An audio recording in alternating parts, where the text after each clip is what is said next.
Hello students, welcome in my video. आज के इस वीडियो में मैं आपको पढ़ाने वाली हूँ डीएवी क्लास 5 का नैतिक शिक्षा का पार्ट 10 मन का आईना।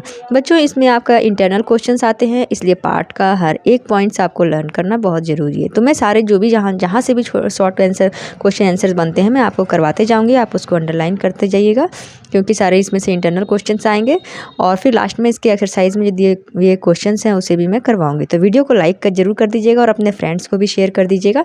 आइए शुरू करते हैं। पार्ट 10 हमारा है मन का आईना। रोहिणी एक बहुत ही सुंदर और धनवान लड़की है। कैसी लड़की है वो? सुंदर और धनवान लड़की है। वह बहुत ही आलीशान घर में रहती है। आलीशान यानी कि बहुत बड़े घर में, जिसमें नौकर चाकर और सुख सुविधाओं की कोई कमी नहीं है। वैसे तो रोहिणी में बहुत से गुण हैं, परंतु उसमें एक बड़ा अवगुण भी है।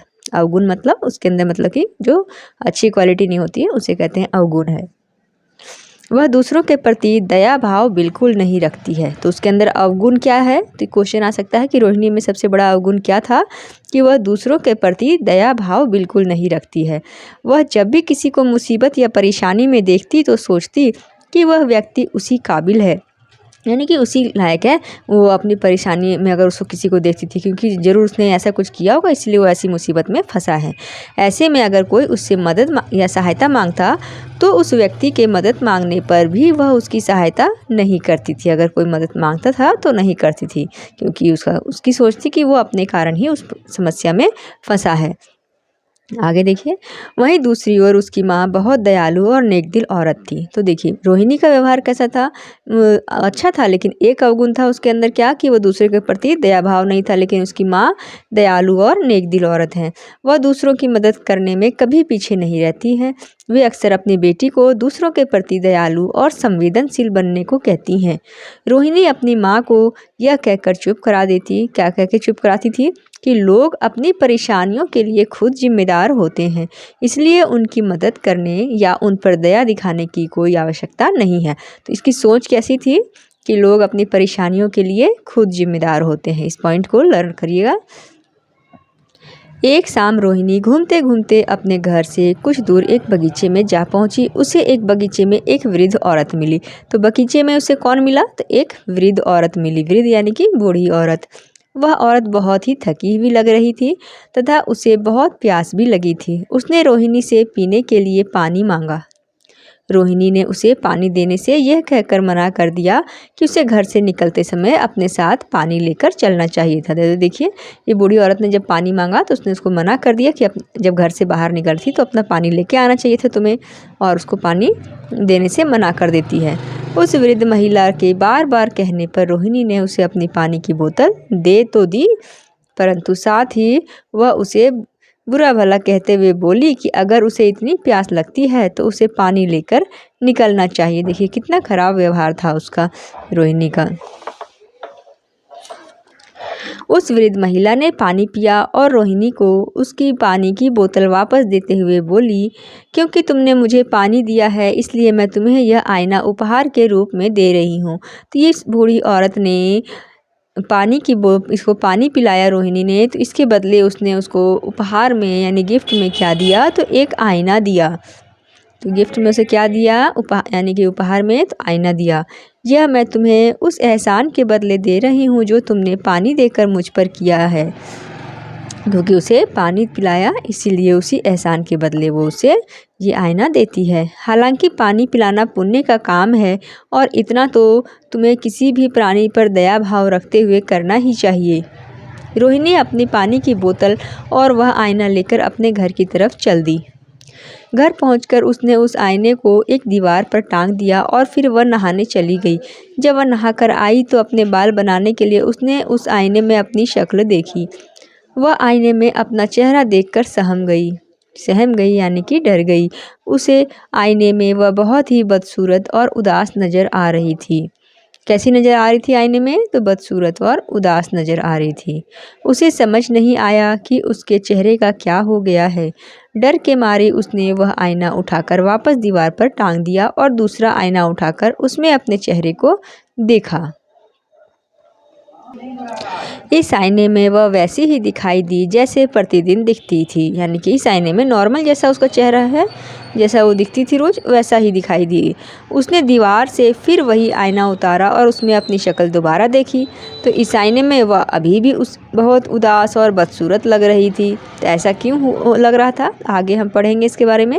आईने को वापस दीवार पर टांग कर वह सोचने लगी कि यह क्या हो रहा है, यह कैसा आईना है। उसे मन ही मन उस महिला पे बहुत गुस्सा आया। उसे लगा उसने जानबूझकर उसे यह खराब और घटिया आईना दिया है। वह सोचने लगी कि बातें तो वह वृद्ध महिला इतनी बड़ी बड़ी कर रही थी, परंतु यह आईना क्योंकि खराब था इसलिए उसको दे दिया। उसे क्या लगा कि खराब आईना था इसलिए उसने दे दिया। उसके मन में आया कि अगर कहीं वह वृद्ध महिला उसे मिल जाए तो यह आईना उसको वापस कर दे और साथ में उसे 2-4 बातें और सुना दे। यह सोचते सोचते वह अपने पलंग पर जा लेटी, परंतु उसे नींद नहीं आ रही थी। वह उठी और उसने फिर से उस आईने में अपनी शक्ल देखी। अभी भी वह उस आईने में बहुत उदास और बदसूरत नज़र आई। अब उसे विश्वास हो चला कि यह आईना या तो खराब है या यह कोई जादुई आईना है। उसने उस आईने को फिर से दीवार पर टांग दिया और अपने पलंग पर जा कर सो गई। अगले दिन सोकर उठते ही उसने आईने में अपने को देखा। वह अभी भी बहुत उदास और बदसूरत नज़र आ रही थी। उसने गुस्से में उस आईने को उठाकर कूड़ेदान में फेंक दिया। कहाँ फेंका? कूड़ेदान में फेंक दिया और फिर माँ के साथ सुबह सैर करने चली गई। जब वह बगीचे में माँ के साथ सैर कर रही थी तो उन्हें एक बिल्ली का बच्चा घायल अवस्था में दिखाई दिया। तो उसे देखिए वो कहाँ सैर करने गई थी? बगीचे में गई थी और बगीचे में उसे क्या मिला? बिल्ली का बच्चा घायल अवस्था में मिला। और किसके साथ गई थी सैर करने? तो अपनी माँ के साथ सुबह में, ठीक है। उस बिल्ली के बच्चे के पैर में चोट लगी हुई थी और खून बह रहा था। माँ से उसका दर्द देखा न गया और वह उस बच्चे को उठाकर घर ले आई। उन्होंने रोहिणी को उस बच्चे को पानी पिलाने तथा उसकी चोट पर दवाई लगाने को कहा। रोहिणी ने न चाहते हुए भी माँ के बार बार कहने पर बच्चे को पानी दिया और उसकी चोट पर दवाई लगाई। देखिए रोहिणी को तो बिल्कुल नहीं पसंद था ये सब करना, क्योंकि उसके अंदर दया भाव तो था नहीं, लेकिन उसकी माँ के बार बार कहने पर उसने उसको जो है सो पानी दिया और उसकी चोट पर दवाई लगाई। तभी रोहिणी की निगाह उस आईने पर गई। उसके मन में विचार आया कि क्यों ना फिर से आईने में अपनी शक्ल देखें, हो सकता है अब तक वह आईना ठीक हो चुका हो। उसने कूड़ेदान में से उस आईने को निकाला और जैसे ही उसमें अपना चेहरा देखा तो उसे अपना मुस्कुराता हुआ चेहरा दिखाई दिया। आज वह इतनी बदसूरत भी नहीं लग रही थी। वह सोचने लगी कि हो ना हो इस आईने में कुछ तो गड़बड़ है। इतने में बिल्ली का बच्चा रोने लगा। उसने आईना दीवार पर टांग दिया और उस बिल्ली के बच्चे को प्यार करने लगी तथा उसे पीने को दूध दिया। वह बहुत देर तक अपनी गोद में लेकर बैठी रही और प्यार करती रही। ऐसे ही बिल्ली के बच्चे की देखभाल करते करते 1-2 दिन बीत गए। वह बिल्ली का बच्चा रोहिणी के साथ बहुत हिल मिल गया और स्वस्थ होने लगा। माँ के बार बार कहने पर रोहिणी उस बच्चे को वापस बगीचे में छोड़ आई। यानी कि माँ ने कहा उसको, तो क्योंकि उसे वो बच्चा उसका बहुत लगाव हो गया था, लेकिन माँ ने कहा तो उसने उसे ले जा करके बगीचे में छोड़ आई। घर पहुँचते ही उसने फिर से आईने में अपना चेहरा देखा। वह अब बहुत खुश और सुंदर दिखाई दे रही थी।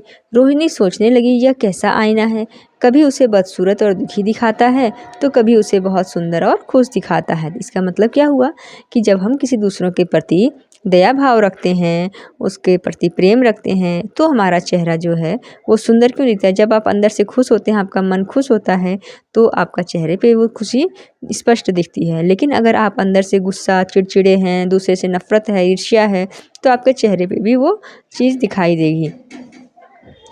अभी वह यह सोच ही रही थी कि उसे वह बूढ़ी औरत अपने घर के बाहर दिखाई दी। वह भागकर उस बुढ़िया के पास गई और उससे बोली कि तुमने मुझे यह कैसा आईना दिया है, यह कभी मुझे सुंदर दिखाता है और कभी उदास और बदसूरत दिखाता है।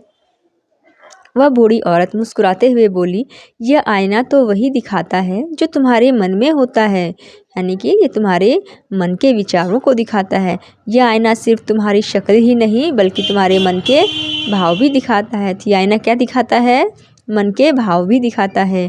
जब तुम किसी के प्रति दया भाव रखकर उसकी सहायता करते हो तो यह तुम्हें प्रसन्न और सुंदर दिखाता है, क्योंकि उस समय तुम्हारे मन के भाव बहुत सुंदर और प्रसन्न होते हैं। जब तुम दूसरे पर दया नहीं करती, जैसे उस दिन तुमने मेरे बहुत विनती करने पर भी मुझे बड़ी मुश्किल से थोड़ा सा पानी पीने को दिया, तो इस आईने ने तुम्हें उदास और बदसूरत दिखाया, क्योंकि उस समय तुम्हारे मन के भाव वैसे ही थे। तो अगर तुम अपने को खुश और सुंदर देखना चाहती हो तो सबके प्रति दया और प्रेम का भाव रखो, ताकि तुम्हारा मन प्रसन्न रह सके। यह कहकर वह औरत गायब हो गई। रोहिणी के लिए यह एक बहुत बड़ी सीख थी और उस दिन के बाद से औरों के प्रति उसका व्यवहार बदल गया। तो चलिए अब हम इसमें दिए हुए कुछ प्रश्नों के उत्तर कर लेते हैं। प्रश्न 1 है, पाठ से उन पंक्तियों या घटनाओं का चयन कीजिए जिनसे आपको लगता है कि रोहिणी में दया भाव नहीं है। कहाँ से ऐसा लगा हमें? तो देखिए, इसमें आप 1 भी लिख सकते हैं, 2 भी, 3 भी लिख सकते हैं। जैसे रोहिणी अपनी माँ को यह कहकर चुप करा देती कि लोग अपनी परेशानियों के लिए खुद जिम्मेदार होते हैं, इसलिए उनकी मदद करने की आवश्यकता नहीं। तो इससे हमें लगता है कि रोहिणी के अंदर दया भाव नहीं है। और दूसरा, रोहिणी ने एक वृद्ध औरत को पानी देने से यह कहकर मना कर दिया कि उसे घर से निकलते समय अपने साथ पानी लेकर चलना चाहिए था। प्रश्न 2 है, नीचे दिए गए वाक्यों को ध्यानपूर्वक पढ़कर सही विकल्प चुनिए। वृद्ध महिला ने रोहिणी को आईना दिया ताकि, तो इसका सही उत्तर होगा 4। वृद्ध महिला ने आईना उसे उपहार के रूप में दिया क्योंकि रोहिणी ने उसे पानी पिलाया था। रोहिणी ने वृद्ध महिला को पानी देने से मना कर दिया क्योंकि उसमें दूसरों के प्रति दया भाव नहीं था। बूढ़ी औरत ने कहा कि आईना तो वही दिखाता है जो हमारे मन के विचार होते हैं। इस पंक्ति से उसका अभिप्राय क्या था? अपने अध्यापक से इस पर चर्चा कीजिए तथा आपने इस पंक्ति से क्या समझा उसे अपने शब्दों में लिखिए। तो इसका उत्तर ये होगा, इसका अभिप्राय यह है कि यह आईना व्यक्ति के मन के सौंदर्य को दर्शाता है। यदि हम दूसरों के प्रति दया भाव और प्रेम का भाव रखेंगे तो हमारा मन प्रसन्न रहेगा, और जब मन प्रसन्न रहेगा तो हम खुश और सुंदर दिखेंगे। वहीं दूसरी ओर बुरे आचार विचार वाले तथा ईर्ष्यालु लोग अच्छी सूरत के बावजूद किसी को नहीं भाते। प्रश्न 4 है, एक दयालु व्यक्ति में क्या गुण होने चाहिए? अपने अध्यापक से चर्चा करके इन गुणों की सूची तैयार कीजिए। तो देखिए, एक दयालु व्यक्ति में सहानुभूति, समर्पण, उदारता और सहजता ऐसे गुण होने चाहिए। तो ये पाठ आपका यहाँ पर पूरा होता है। तो वीडियो को लाइक ज़रूर कर दीजिएगा बच्चों। Thank you for watching.